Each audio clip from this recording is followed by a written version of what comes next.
नमस्कार दोस्तों, मैं आपका साथी कहानी वाला। दोस्तों, आपने इस कहानी का शीर्षक तो पढ़ ही लिया होगा, गरम मसाला और तंबाकू दो चीज़ों के लिए हत्या। दोस्तों, ये शीर्षक बोलने में मुझे जितना अटपटा लग रहा है, सुनकर विश्वास करने में निश्चित रूप से आप लोगों को भी उतना ही मुश्किल लग रहा होगा। लेकिन दोस्तों, हकीकत है कि गरम मसाला और तंबाकू दो चीज़ों के कारण एक हत्या हो चुकी है और दो परिवार बर्बाद हो चुके हैं। आज की इस कहानी में हम यही देखेंगे कि इन दो चीज़ों ने एक इतना बड़ा अपराध कैसे कारित करवा दिया जिससे दो परिवार आज तक उभर नहीं पाए हैं।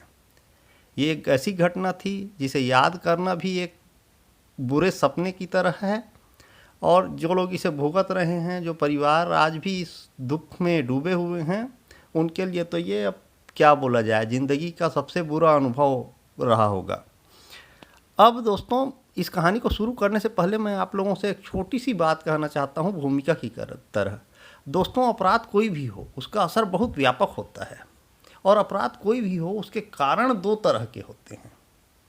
पहला कारण वो जो स्थायी रूप से हमारे दिमाग में पलने वाली भावनाएं होती हैं, जैसे नफ़रत, मोहब्बत, लोभ और इस तरह की कई चीज़ें जो धीरे धीरे हमारे दिमाग में काफ़ी गहराई तक बैठ जाती हैं और समय आने पर सामने आती हैं। और दूसरा कारण होता है वो छोटी मोटी चीज़ें जिन्हें देखकर कभी परिस्थिति के कारण, हालात के कारण वो हमारी भावनाएं कठोर हो जाती हैं और कड़ी होकर हमसे कोई हरकत करवाती हैं।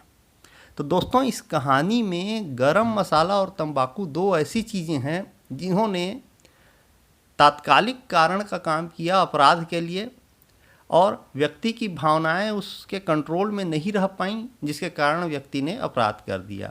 तो चलिए हम इस कहानी में आगे देखते हैं कि ये अपराध कैसे कारित हुआ।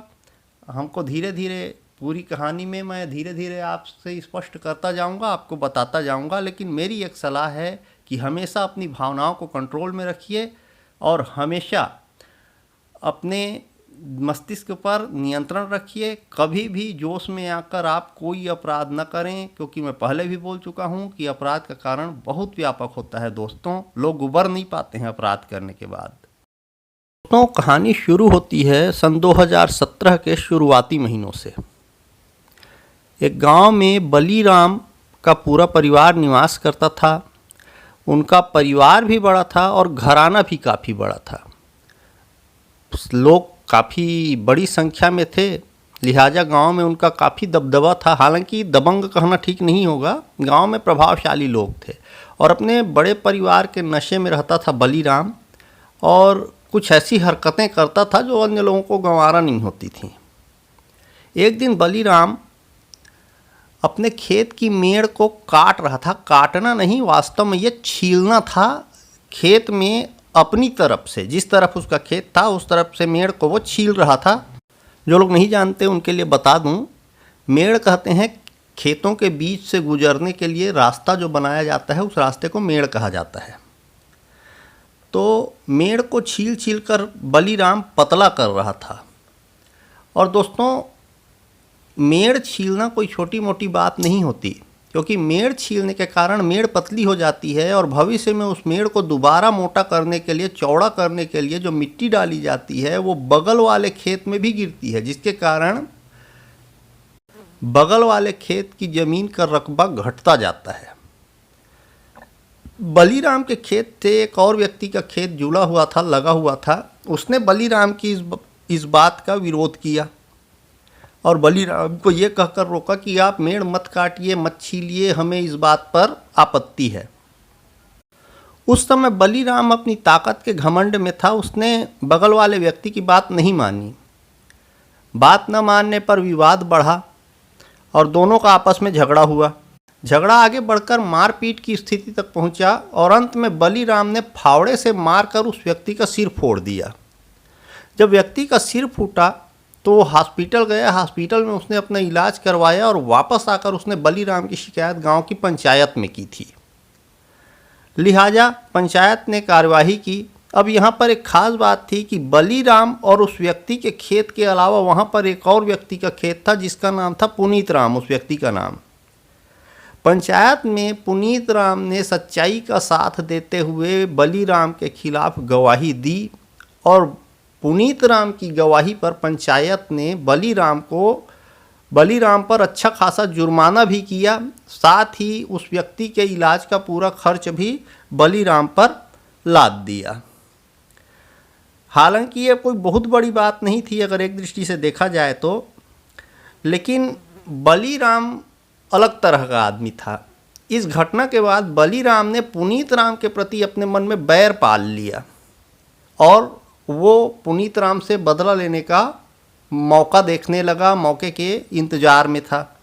दूसरी तरफ पुनीत राम साफ दिल का आदमी था। उसने इस घटना को एक सामान्य, वो इतनी छोटी भी घटना नहीं समझ रहा था। घटना महत्वपूर्ण थी, लेकिन उसके लिए इस घटना का महत्व इतना ज़्यादा नहीं था कि वो इस घटना को लेकर बैठ जाता।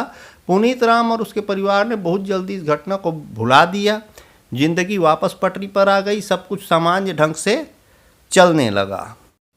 एक बहुत पॉपुलर कहावत है कि आदमी को भलाई का मौका मिले न मिले, बुराई का मौका बहुत आसानी से मिल जाता है।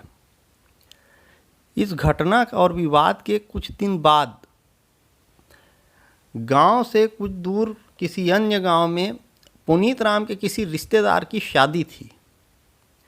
उस शादी में शामिल होने के लिए पुनीत राम, उसकी पत्नी और उसकी बेटी, ये 3 सदस्य दूसरे गांव गए हुए थे। और गांव में जहां पर पुनीत राम का घर था उससे काफ़ी दूरी पर पुनीत राम की एक छोटी सी दुकान थी चाय बिस्कुट की, सड़क के किनारे। पुनीत राम का लड़का घर बंद करके दुकान चला जाता था और रात को वो घर में सोने के बजाय दुकान में सोता था। जिस क्षेत्र की ये घटना है उस क्षेत्र में चोरी वगैरह अपराध बहुत कम होते थे, लिहाजा लोग इतनी ज़्यादा फिक्र नहीं करते थे चीज़ों की। उस दिन जब पुनीत राम के घर के 3 सदस्य शादी में शामिल होने के लिए गए हुए थे और पुनीत राम का लड़के का नाम गोविंद था, वो दुकान गया हुआ था सोने के लिए। रात को पूरा घर पूरी तरह खाली था। अब यहाँ पर आगे की बातें बताने से पहले मैं एक ख़ास बात बताना चाहूँगा आपको कि पुनीत राम का जो मकान था वो गांव का आखिरी मकान था। और आखिरी मकान, वो सिर्फ आखिरी मकान नहीं था बल्कि गांव में उसके बाद जो अगला मकान था उस मकान से भी उस मकान की दूरी काफ़ी ज़्यादा थी। लगभग 100 मीटर की दूरी पर वो मकान था अपने से अगले मकान के। और मकान के सामने कुछ दूरी पर एक नदी बहती थी और एकदम सामने की ओर नदी थी और बगल में दाहिनी ओर एक और नाला था जो आगे बढ़कर उसी नदी से मिलता था।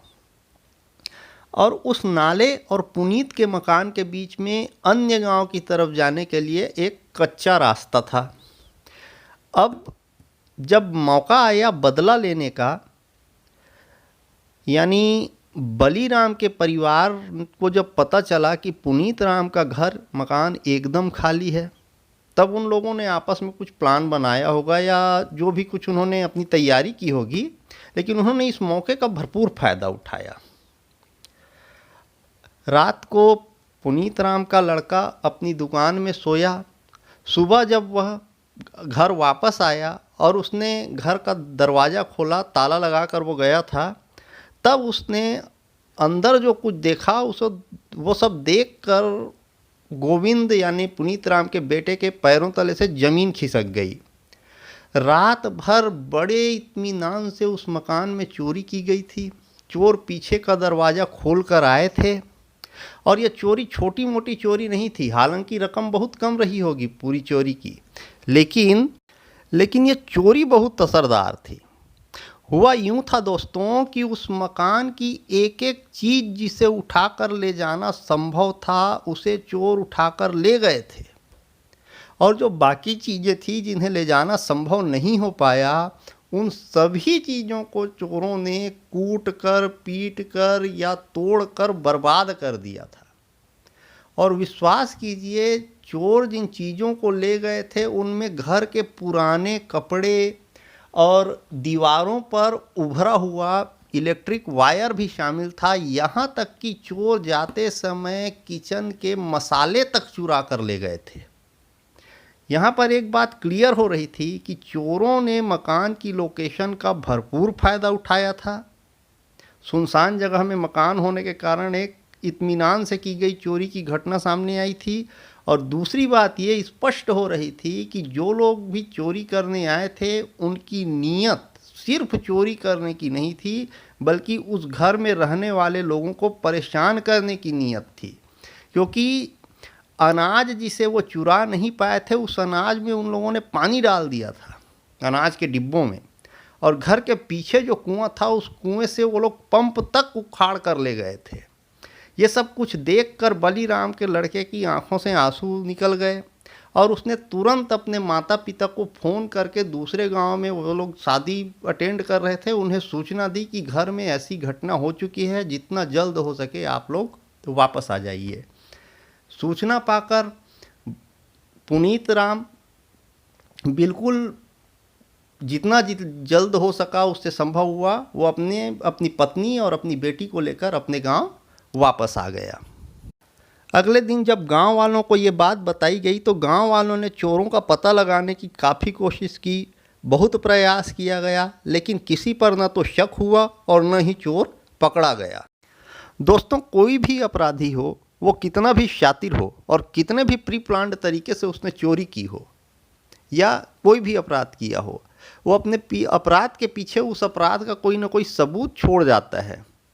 और अगर सबूत न भी मिले और हम पूरी लगन और ईमानदारी से उस घटना को याद करते हुए उसकी जांच करते रहें, या हमारे दिमाग में वो घटना ताज़ी बनी रहे, उसकी यादें, तो एक न एक दिन ऐसा टाइम आता है जब उस घटना से जुड़ी हुई पोल खुल जाती है।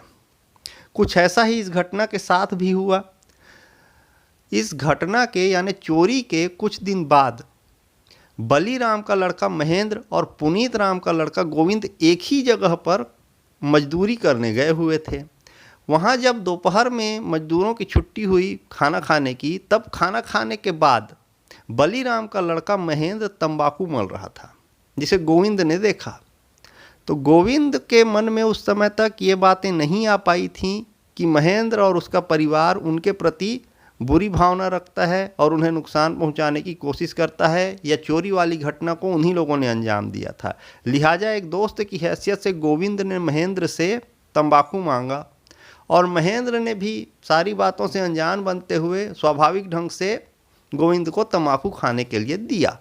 लेकिन इस दौरान एक छोटी सी बात महेंद्र के मुंह से ऐसी निकली जिसने आगे चलकर पूरे पर्दे हटा दिए घटना से जुड़े हुए।